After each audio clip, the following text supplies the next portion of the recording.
huge show loaded up for you here on this Week 5 edition of NFL Playbook. Rhett Lewis here alongside the XO Maestros, Shaun O'Hara, of course, Hi. Super Bowl champ. Where's my X? The O, to right? the O. Yeah, Coach Brian Billick joining us as well from home here today. There he is. Excited to dig into the tape. My little box. Yeah, you got your box. There you are. We're also going to invite Saints head coach Sean Payton to the show. How about that? He's going to dial up some X's and O's for us as well. Show. And James Jones makes his Playbook debut. Loaded show. Let's get right to it. Start with our game of the week. And it's a rematch of the NFC Championship game from a year ago, Vikings and Eagles. Only one win to show for his efforts, but Vikings' new quarterback, Kirk Cousins, off to a fantastic start. On pace for career bests in yards per game, touchdown to interception ratio, and passer rating, right now at 103.6, and doing it all with the league's worst run game. Hey, Carson Wentz running the Philly offense now for the third straight week and starting to settle in, especially when under pressure. Wentz sporting the second highest passer rating with defenders closing in, and all three of his touchdowns have come under pressure, a situation he might very well find himself in against Minnesota. They're a great team. We still know they're a great team. Record aside, we know we're going to get their best. We know they're going to be a physical defense that comes in here. Obviously, with the way it ended last year, we know we're going to get their best. So it should be a fun one on Sunday. All right, let's take a look at the tape here. Coach, I want to start with you. Even on a career day for Rams quarterback Jared Goff last week, they were still able to run the ball with a lot of success. 5 yards per carry against Minnesota. So are the Eagles seeing that and finding ways where they can find similar success?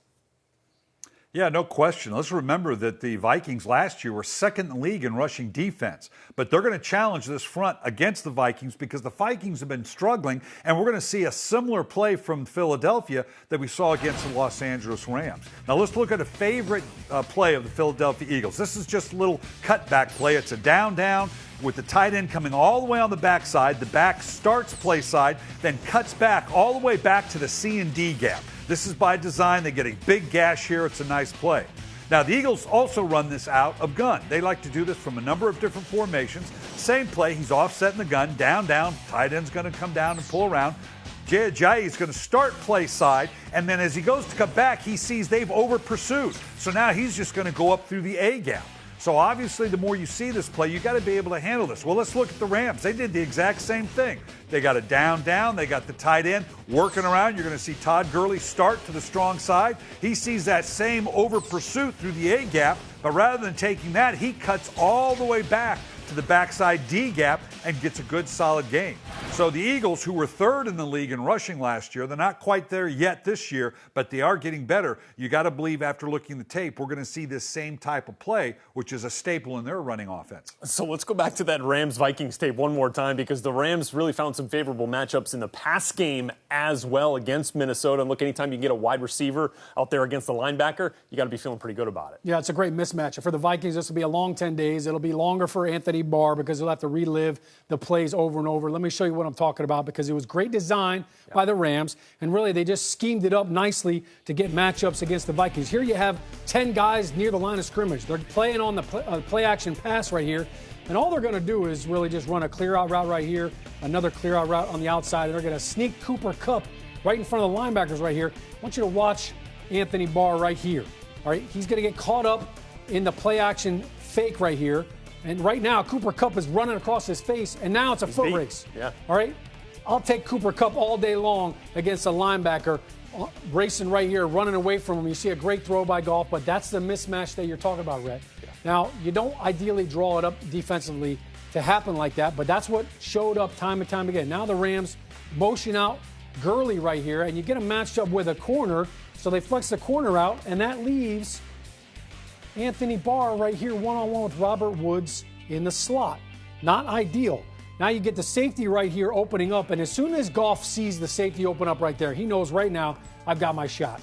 I've got Robert Woods one-on-one against a linebacker. I'm going to drop this right in the basket here. It's an easy throw. Tough coverage assignment for Anthony Barr. No doubt the Eagles are going to look to get that matchup against the Vikings defense. For them, they gave up 13 touchdowns all of last year. They've already given up 8 this season, so they're trying to put out a fire defensively. Biggest assignment for the Eagles offense?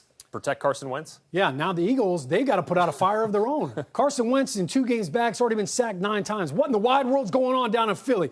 Well, let me show you. This is simple, all right? This is just a little tackle and twist right here with a will dog off the edge. I mean, this is not rocket science right here. This should be an easy pickup for a veteran offensive line. But what happens right here? They get lost with the twist right here. You got the center and the right guard kissing right here, and you've got an unblocked rusher right off the edge here. The running back is no help. You'd think he'd swab something out, but he's too worried about getting out in the pass game. And Carson Wentz got an unblocked guy coming down right on him. It's a big sack. Now, this is basic protections right here, right? This is basically slide right here. And what you want as an offensive line is let's slide left right here. Let's pick up these three guys, big on big. And let's let the running back right here slide out and take the little guy on the outside. Well, that's how you draw it up, and that's how you go through and walk through. But the Eagles messed this up right here. And Jason Kelce ends up with his hand on both guys. You could see the double stop sign right here. Doesn't give the running back a clear read as to who he's taking. So now you've got an unblocked rusher coming right down the A-gap of Carson Wentz. There's nothing for him to do but eat this football. And Carson Wentz, look, he's coming off an injury. You'd think that he'd have a little bit more time, but it's simple, basic concepts that the Eagles' offensive line is not doing a good job of. And I think when you look at this from a Vikings defensive standpoint, they're going to bring all kinds of stunts, all kinds of twists, and it plays right back into what Coach is talking about, the run game helping out the pass pro. And despite the Vikings' defensive struggles here early in the season, they are still a top 10 sack team in the league right now, even without Everson Griffin at the moment. The Dallas Cowboys are this week's winner of Offensive Line of the Week, and those 5 studs right there down in Texas got their Missy Elliott freak on. Hey, whoa. They got Zeke 152 yards on the ground. They didn't give up a single sack either, so that's why they were this week's winner. Well, let's spin it ahead to week 5, Rhett, and let's take a look. Let's keep it down in Texas, deep in the heart. How about the Dallas Cowboys taking on the Houston Texans? Those tackles are going to have their work cut out from Tyron Smith and Lyle Collins going against J.J. Watt, Jadeveon Clowney. Keep an eye on Whitney Merciless inside. He's got a great spin move. Joe Looney, head on a swivel. Don't let J.J. Watt do that and wreck the game. Boy, Alvin Kamara, a monster game up at MetLife Stadium, helping the Saints to a Week 4 win over the Giants. He goes over the century mark in rushing and actually leads all qualified running backs right now in receiving yards as well, in scrimmage yards, and tied for first in touchdowns from scrimmage. And now joining us here on NFL Playbook, the coach who gets to draw up new ways to utilize the unique skill set of Alvin Kamara. We'll get to that here in just a second. Sean Payton is here with us. Also, Coach Billick, ready to go through some XOs with Coach. Coach Payton, so glad to have you here with us. Thanks for joining us. I appreciate you guys having me on. So, Coach, it feels like offensive ingenuity in the league right now, man, it's a thing of beauty. Maybe at an all-time high, and obviously you are always at the forefront with the X's and O's. So I'm kind of curious, play-to-play, day-to-day, where sometimes you get your inspiration from when you're drawing things up. Like, are you driving to work and a new pass concept kind of hits you and you want to go down and write that thing down, pouring your morning cup of coffee? Where does it all come from? We have the ability to look at everyone's offense each week, and clearly we study trends, and even if we're getting ready, for instance, to play Washington this week, we would be looking at red zone touchdowns, third down thoughts from other teams in other games. So a lot of it is what fits you, and then what's your vision for your own personnel within the framework of a run or a pass play. Yeah, Coach, it's got to be fun when you have a toy like Alvin Kamara and the way you so creatively move him around, as Brett was talking about. But when I go back and look at the film, I'm impressed with his ability just as a get in the eye and get downhill in the power game as a straight back getting downhill. He's impressive even if we were to use him just in that capacity. We got some film here. I'd love for you to take us through it. Yeah, so look, one of the harder things to do in our league is finish out games. And this clip here, we're in the 4-minute offense. So we're trying to get a couple first downs so we can win the game against the Giants. We catch them in a run-heavy front. And anytime you have a big run like this, you end up having really good blocks by your linemen, but you also have an important block by a receiver here. And if you look at Traquan, number 10, who's blocking the safety force, we're able to kind of hit this crease, and then at this point, Alvin breaks away with his speed.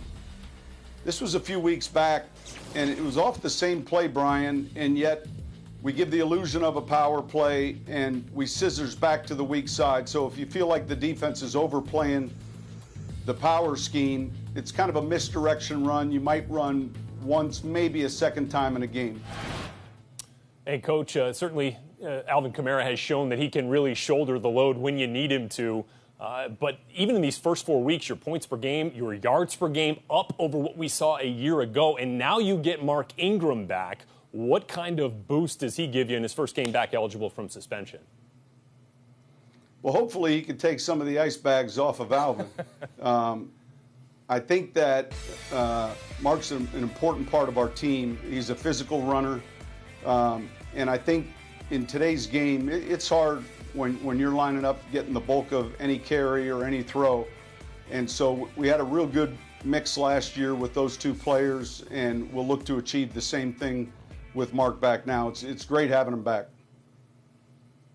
Yeah, Coach, you're facing a pretty confident Washington Redskin team. Of course, Alex Smith, I know you've got great respect for him. He seems to be on pace for his typical Alex Smith, better than 3,600 yards, 27, 28 touchdowns, single-digit interceptions. His ability to read defenses, take advantage of if you leave him an opportunity, coupled with the fact that he's a pretty good athlete. Talk about that. Yeah, no question. He's a fantastic athlete. He's smart. He's a very quick decision maker. Here he recognizes bracket coverage. So both receivers kind of getting doubled from outside in. And one of the things that's always challenging with brackets is when you choose to run through them. Alex can get the ball down the field. He does here for a big play against Green Bay. But he also has that ability if things get shut out within his progression. And when you watch this play, this is going to be going to his left. So he goes through his progression. He doesn't like what he sees. He then goes ahead and flushes. This is kind of one of those extended plays that become really challenging on the defense, because now you have something that's happening outside the framework of the coverage, outside the framework of the design, and it's easy for him. He's someone that has always made real good decisions in the pocket, but also extended plays outside. Redskins and Saints on Monday Night Football down at the Superdome. Looking forward to watching. Coach, thanks so much for spending some time with us here today. I appreciate it. Thank you, guys. All right, back here with you on Playbook. Time to get to the TrueView video. Check out this toss here. A 39-yard TD connection from Andy Dalton to John Ross. Broke a 14-up tie and gave the Bengals a 21. And he's not dancing there. That was an injury. That wasn't a celebration. It was, but he did come back later in the game, which is good news. And we've got more games to get to here. Coach Billick back with us. But, Shaun, I want to start with you. Let's talk Dolphins and those Bengals right there, because they're hosting the Fins this week. And, boy, they went into New England with momentum, came out with a headache. Man, there was so much hype, 3-0 Dolphins, and I bought into it. They went up to the Bermuda Triangle of stadiums in Gillette, and things just fell apart. I mean, I call it the Bermuda Triangle, Rhett, because things happen up there that nobody can explain. How about this? All right, this is a six-man box right here. This is what you want if you're going to run the football. You do a great job on the front side. The back side, not so much. Rookie tight end Mike Gesicki. You had one job, cut off the defensive end. Look at this rushing lane right here for Frank Gore. But he gets beat across his face. All you got to do is a stalemate. So simple things like that. How about something as simple as a shotgun snap, right? No problem. Anywhere else, this is not a big deal. You go up to Gillette, and the ball goes right through your hand. Hey. I couldn't believe my eyes when I saw this stuff, and I'm sure Adam Gase was yanking out what's left of his hair right now after this game. So he wears a hat, right? Oh, yeah. But you see stuff like that, and you say, man, anywhere else. How about this one right here? You got a right tackle right now. Everybody's going to run right. All right, it's a zone play. It helps if your right tackle is on the same page and not running the wrong way. How do you do this? This looks like the bad news Bears right now. So you got mental errors. You got all kinds of mistakes. The Dolphins beat themselves. I know on the scoreboard it showed the Patriots beat them, but you can't do this if you're going to go on the road in the jungle against the Cincinnati Bengals. Those mistakes right there, they're going to find themselves down early, and that's not the kind of offense that the Dolphins want to run with Adam Gase. And defensively, they've now got to contend with a Bengals offense that has proven through this first quarter of the season that they can really put up some points, Shaun. Yeah, they are scoring at will. Yeah, no question about it here. So check this out here, guys. I've been scouring the tape myself. I just wanted to let you know that here. Yeah. We're going to talk about the Jaguars and Chiefs here, and this is something that the... What do we got here? Is this a new segment? Yeah, this might be here. What are we calling it? I'll show you here in just a second. The Jaguars, something that they might need to look out for because Tyreek Hill has been killing folks on this here through the first part of this season. A little retrospective. Got my own animation. Don't worry about it. So, look, the Raiders were beat on this play in Week 3 against the Dolphins. Here, they're figuring it out. To hear Whitehead's like, hey, we got Antonio Callaway and son. This looks familiar. They must be watching Playbook. They are. And then Leon Hall's like, yeah, this is that thing. And then finally, Rashawn Melvin's like, oh, I remember now. Hey, and you know what? So the key to stopping the speed shovel, identify and alert. Whether you got 4 guys alerting 6 different times, say, hey, we got to stop that speed shovel on the other time. A little retrospective. Wow, to I like give you. it. Well done. You know what I mean? Yeah, you got your own graphics. I mean, a lot of ingenuity had to go in for that segment. That's a big deal. But, look, for this Jags defense, they've got other things to deal with, too, including a guy like Patrick Mahomes, who might as well have been the first quarter MVP. Yeah, I mean, when you look at Mahomes, he's lighting it up. And the tough thing about Mahomes is these aren't just design plays. He's ad-libbing. So now you get a great pass rush, and now somebody gets home, and he wiggles out of it. So I think for Jacksonville, it's rush discipline. Calais Campbell's done a great job of that. Of course, they've got Dante Fowler and Yannick Ngakoue, so they're doing a great job. It's remarkable, though. 2 things. Patrick Mahomes has yet to throw an interception, and the Jaguars have yet to create an interception. Yeah. The best defense in the NFL last year, and it'll be fun to watch iron sharpen iron. And look, a lot of people feel pretty good about what Patrick Mahomes has put on tape through this first quarter. If he can do it against really good defenses in back-to-back weeks, man, that'd go a long way, too, here.